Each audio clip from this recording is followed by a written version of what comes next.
रोहित बन गए हैं मास्टरमाइंड, और ये मास्टरमाइंड बन के क्या खिचड़ी पका रहे हैं रोहित? क्या खिचड़ी पका रहे हैं तो ये जानने के लिए आपको पेपर देखना पड़ेगा। लेकिन ये कहानी एक ऐसे शख्स की है जो एक छोटे से गांव में नारियल पानी बेचता था। और वहाँ से उसकी जो मनोकांक्षा थी कि मैं कुछ करना चाहता हूँ, कुछ हासिल करना चाहता हूँ, that made him one of the biggest let's say businessman in India.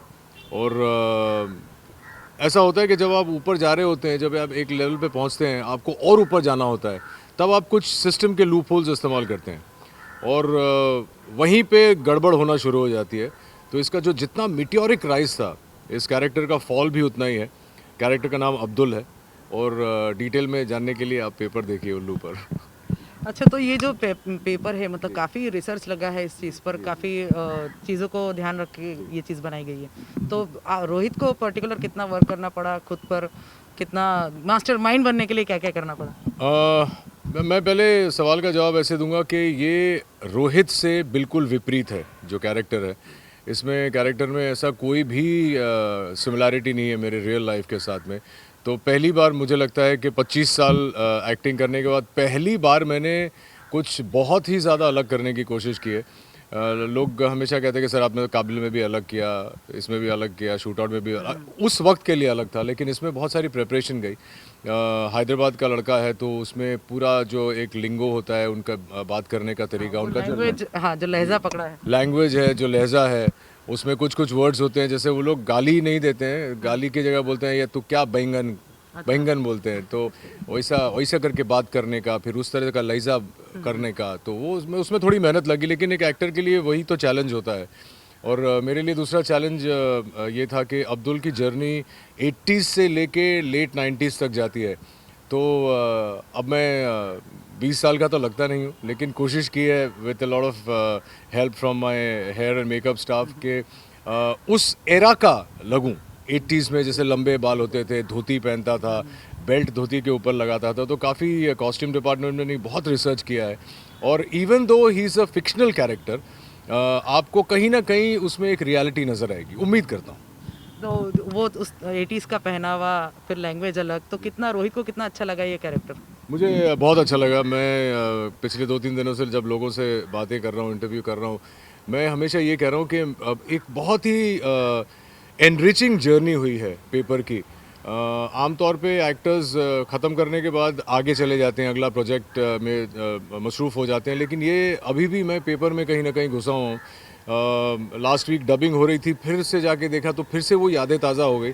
और हम लोग जब भी अपने किसी काम के बारे में बात करते हैं तो ऑब्वियसली प्रमोट करने के लिए बात करते हैं, लेकिन मैं दिल से ये कहूँगा कि पेपर आप लोग ज़रूर देखिए, क्योंकि बहुत ही एक एंटरटेनिंग और मज़ेदार एक्सपीरियंस रहेगा। अच्छा, जब हैदराबादी लैंग्वेज पर इतना कमांड करने की जो प्रैक्टिस चल रही होगी, कहेंगे नहीं है, कोशिश है, कोशिश। तो घर पे कभी ऐसा हुआ कि कभी घर पे भी निकल गया हो कि ये दे देना या कुछ भी ऐसे कुछ? मैं वैसे आमतौर पे switch on switch off actor हूँ। I never bring my work home. अब 2 दशक से ज़्यादा हो गए, लेकिन मैंने हमेशा ये एक रूल बना लिया था स्वाभिमान से कि जब घर आऊँगा तो मैं घर पे रहूँगा। जैसे मेरी जो बेटी है, अब तो खैर बड़ी हो गई है, लेकिन जब तक वो 8-9 साल की नहीं थी, उसे पता भी नहीं था कि उसके माता पिता एक्टर्स हैं। मैं जब उसके स्कूल में जाया करता था तो जितनी मम्मियाँ होती थी वो सेल्फीज लेती थी, तो वो बोलती थी बाबा why are they taking pictures with you. तो नहीं, घर का माहौल बिल्कुल अलग है। तो अब्दुल तो बिल्कुल घर नहीं आ सकता, क्योंकि अब्दुल तो बहुत डेंजरस कैरेक्टर है। अच्छा, तो काफ़ी इसके पीछे जो स्टैम्प पेपर जो है, स्कैम के ऊपर बेस्ड है। पेपर स्टैम्प है या नहीं ये बाद में देखेंगे। तो कितना कुछ मिलता जुलता है और उसी बेस पे है, क्या कहेंगे? नहीं, बिल्कुल मिलता जुलता नहीं है, क्योंकि जिस कैरेक्टर के बारे में मैं बात कर रहा हूँ वो एक फिक्शनल कैरेक्टर है जिसे क्रिएट किया राइटर्स ने। और मैं दाद देता हूँ राइटर्स की, जिन लोगों ने ये लिखा है। मेरा थोड़ा सा योगदान है, क्योंकि हमारे जो डायरेक्टर साहब हैं दीपक जी, उन्होंने पूरा ट्रस्ट मुझ पे किया था कि भाई जिस तरह से तुम कैरेक्टर बिल्ड करना चाहो वैसा करना। और वो भी एक लिबर्टी जो डायरेक्टर आपको देता है, that comes with a lot of responsibility. तो एक फिक्शनल कैरेक्टर क्रिएट किया है जो आपको लगेगा कि अरे यार ये कहीं वो तो नहीं। तो वो कोशिश है, देखते हैं अब ऑडियंसेस जो काफ़ी जानती हैं स्कैम के बारे में, उन्हें जो जो लोग नहीं जानते हैं उनके लिए एक ब्रांड न्यू स्टोरी होगी, और जो लोग जानते हैं उनके लिए ऐसे ऐसे फैसेट्स इस कैम के बारे में नज़र आएंगे जो उन्होंने पढ़े नहीं हैं और उन्होंने देखे भी नहीं हैं। रोहित, लॉकडाउन कैसा गया कहेंगे? यू नो इतनी सारी हम लोगों ने कहानियाँ सुनी है लॉकडाउन के बारे में, बहुत सारी दिक्कतें हुई हिंदुस्तान में ही, देश में नहीं, सिर्फ दुनिया भर में। लेकिन मैं ये कहूँगा कि ऊपर वाले की कृपा है, हमारा लॉकडाउन बहुत अच्छा गुजरा। हाँ, थोड़ी बहुत लड़ाइयाँ हुई जो होती हैं। एक ही कमरे में 5 लोगों को 3 महीने के लिए रख दोगे तो बिग बॉस तो बन ही जाएगा। लेकिन no, I am very thankful कि हम लोगों ने बहुत ही क्रिएटिवली वक्त इस्तेमाल किया। आपको पता है कि नहीं, हमने 5 शॉर्ट फिल्में शूट की, क्योंकि घर में मानसी है, मैं हूँ, एक्टर्स हैं, डायरेक्टर है, और इसमें कियारा ने एज अ सिनेमाटोग्राफर डेब्यू किया। उसने पाँचों शॉर्ट फिल्म शूट भी की और आइडियाज़ भी हमें दिए, क्योंकि ये जो बच्चे हैं आजकल के, ये लोग इतने एक्सपोज्ड हैं इंस्टाग्राम, पिंटरेस्ट वगैरह वगैरह, इतना सब कुछ डिजिटल मीडिया पे देखते हैं कि इनका विजुअल सेंस बहुत स्ट्रांग हो जाता है। तो शी शॉट द फिल्म्स, अभी हंगामा और MX प्लेयर पे ऑलरेडी बीम कर रहा है। It's called locked in love. It's 5 short films about love, locked.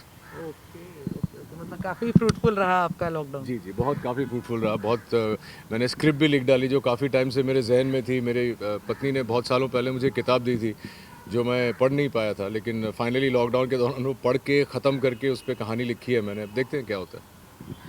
Big boss की जब घर की बात निकली है तो बिग बॉस अभी वाला आप देख पा रहे हैं कि नहीं? मैं इनफैक्ट कभी कभी देखता हूँ, क्योंकि मैं सलमान का बहुत बड़ा फ़ैन हूँ। मुझे बहुत इंटरेस्टिंग लगता है जिस तरह से वो होस्ट करते हैं, और चूँकि मैं होस्ट हूँ खुद, मेरा एक पर्टिकुलर स्टाइल है। लेकिन मैं जब उन्हें देखता हूँ तो मुझे बड़ा मज़ा आता है उन्हें देखने का। उनमें जो एक अपनापन है, एक फादरली फिगर भी है, एक दोस्त भी है, डांट भी देते हैं। लेकिन अगर जो इनमेट्स हैं वो उनकी बातों को ठीक से समझें तो उनके लिए फ़ायदेमंद रहेगा। देखता हूँ मैं कभी कभी, लेकिन आई एम नॉट सपोर्ट कर रहे हैं किसी को? नहीं, मैं रुबीना है, मेरे सारे दोस्त हैं, इनफैक्ट हाँ, कविता है, रुबीना है, काफ़ी दोस्त है। और लेकिन मैं फॉलो इतना क्लोजली नहीं करता हूँ कि किसी को सपोर्ट कर पाऊँ।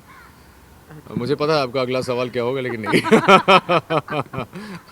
चलिए, Diwali is on the corner. क्या प्रिपरेशंस, दिवाली किस तरह से मनाने वाले, कुछ सोचा है? सबसे पहले तो मैं आपके व्यूअर्स को एक बात कहना चाहूँगा कि अभी फ़िलहाल जो पैंडेमिक के चलते जो रेस्पिरेटरी डिजीज़ चल रही हैं, वैसे भी लोगों का लंग पावर बहुत कम हो गया है। तो एक दिवाली कई तरीक़ों से मनाई जा सकती है। दिवाली होता है अपनेपन की, एक जो होते हैं ना कि अपनापन है, फैमिली है, साथ में है। तो क्रैकर्स प्लीज़ आप लोग बर्स्ट मत करिए, क्योंकि इससे और पोल्यूशन फैलेगा। दिल्ली में तो हालत ऑलरेडी ख़राब है, मुंबई में भी बहुत हालत ख़राब है। तो मैं यही कहूँगा कि दिए जलाइए, घर में लोगों के साथ बैठिए, मिठाइयाँ खाइए, डाइट को जाने दीजिए, लेकिन डोंट बर्स्ट क्रैकर्स। और अगर एक वो कहते हैं ना कि चलो शगुन के तौर पे कुछ कर रहे हैं तो एक फुलझड़ी जला दो, माँ उसी में खुश हो जाएंगी। हम लोग सब साथ में ही हैं। हम लोग इनफैक्ट रौनित कल दुबई से आ रहे हैं, मानसी कल गोवा से आ रही है। तो वही हम लोग एवरी ईयर वही करते हैं कि सारी फैमिलीज मिलती हैं। इस बार शर्मन के घर पे मिलेंगे, तो एवरी ईयर एक वो बना रहता है कि या तो मेरे घर या रौनित के घर या शर्मन के घर। तो यही है, it's all about the family. तो जाते जाते और ये ज़रूर पूछेंगे कि अभी का जो अपना वेब सीरीज़ का जो कंटेंट है, उसके ऊपर काफ़ी क्वेश्चंस, काफ़ी लीगल चीज़ें भी आ रही है कि ज़्यादा ऑब्सीन है, तो उसके लिए क्या कहेंगे? आपने पता नहीं आज सुबह का न्यूज़ पढ़ा है कि नहीं, लेकिन अब सारे जो चैनल्स हैं वो सब INB मिनिस्ट्री के अंडर आ गए हैं। तो ये जो अश्लीलता दिखाई जा रही है सब बंद हो जाएगा। और ये मेरे इसका 2 हिस्से में जवाब देता हूँ। एक तो ये है कि जब कहानी में ज़रूरी होता है गाली देना या कोई ऐसा सीन दिखाना, तो ज़रूर दिखाइए। That is the liberty of a film maker, वो फ्रीडम उतना होना चाहिए। लेकिन मेरी राय ये है कि ज़बरदस्ती ऑडियंसेस को टिटिलेट करने के लिए आप ऐसे सीन्स डालें या शॉक करने के लिए गाली गलौज डालें, वो मुझे समझ में नहीं आता है। आपने अगर किसी रास्ते के आदमी का कैरेक्टर बनाया जो बात ही करता है ये यो करके, तो चलेगा, ठीक है, लेकिन ओवरडू नहीं करना चाहिए। मैं किसी का नाम नहीं लूँगा, लेकिन मैंने कई ऐसे रिस्पॉन्सिबल फिल्म मेकर्स देखे हैं जो OTT पे आके बहुत रिस्पॉन्सिबल हो गए।